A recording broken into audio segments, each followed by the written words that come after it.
இப்போ தான் நம்ம சேனலுக்கு நீங்கள் முதல் முறையாக வரீங்கன்னா தயவுசெய்து கீழே இருக்கிற ரெட் கலர் சப்ஸ்கிரைப் பட்டன் அழுத்தி சப்ஸ்கிரைப் பண்ணிக்கோங்க. கூடவே அந்த பெல் பட்டன் அழுத்தி ஆள்னு கொடுத்துக்கோங்க. அப்போ தான் நம்ம போடுற வீடியோ உங்களுக்கு தினமும் கிடைக்கும். சரி வாங்க இப்போ நம்ம வீடியோக்குள்ளே போகலாம். சிவகங்கை மாவட்டம் திருப்பத்தூர் கான்பா நகர் பகுதியை சேர்ந்தவர் ரஞ்சிதம். இவருக்கு வயது 52. இவர் தென்மாப்பட்டு அரசு உயர்நிலைப் பள்ளியில் தலைமை ஆசிரியையாக பணிபுரிந்து வந்தார். இவருடைய கணவர் ராஜேந்திரன் ஏற்கனவே இறந்துவிட்டார். ரஞ்சிதம் தனியாக வசித்து வந்தார்.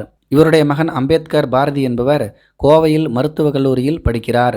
மகள் அபிமதி பாரதி திருமணமாகி பட்டுக்கோட்டையில் வங்கியில் பணிபுரிகிறார். இந்த நிலைமையில்தான் கடந்த 7ஆம் தேதி கை கால்களில் நரம்புகளை துண்டித்தும் வெட்டு காயங்களுடனும் இரத்த வெள்ளத்தில் ரஞ்சிதம் வீட்டில் இரத்த வெள்ளத்தில் பிணமாக கிடந்தார். இந்த கொலை தொடர்பாக போலீசார் தீவிர விசாரணை நடத்தினர். மேலும் 3 தனிப்படை அமைத்து கொலையாளிகளை தேடி வந்தனர்.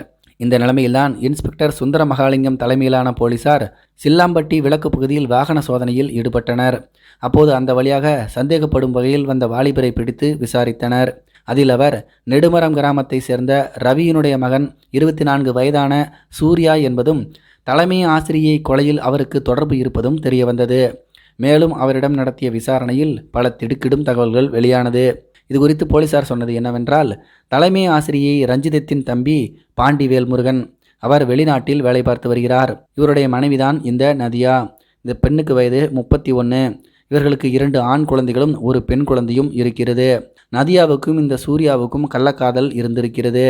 இதை அறிந்த பாண்டிவேல் முருகன் குடும்ப செலவுக்கு நதியாவுக்கு பணம் அனுப்பாமல் அவருடைய அக்கால் ரஞ்சிதத்துக்கு பணம் அனுப்பி அவர் மூலமாக நதியாவுக்கு கொடுக்க சொல்லி இருக்கிறார்.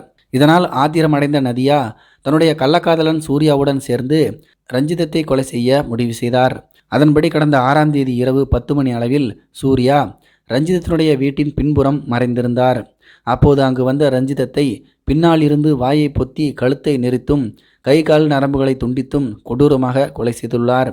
பின்னர் ரஞ்சிதம் அணிந்திருந்த நகைகள், பீரோவில் இருந்த நகை என மொத்தம் 60 பவுன் நகைகள் மற்றும் 2,16,000 ரூபாய் பணத்தையும் திருடினார். மேலும் ரஞ்சிதத்தினுடைய போனில் இருக்கக்கூடிய பதிவுகளை அழித்துவிட்டனர். வீட்டில் பொருத்தப்பட்டிருந்த கண்காணிப்பு கேமராக்களின் பதிவுகள் அடங்கிய ஹார்டு டிஸ்குகளையும் திருடி சென்றுள்ளனர். இதனையடுத்து சூர்யாவையும் நதியாவையும் போலீசார் கைது செய்திருக்கிறார்கள்.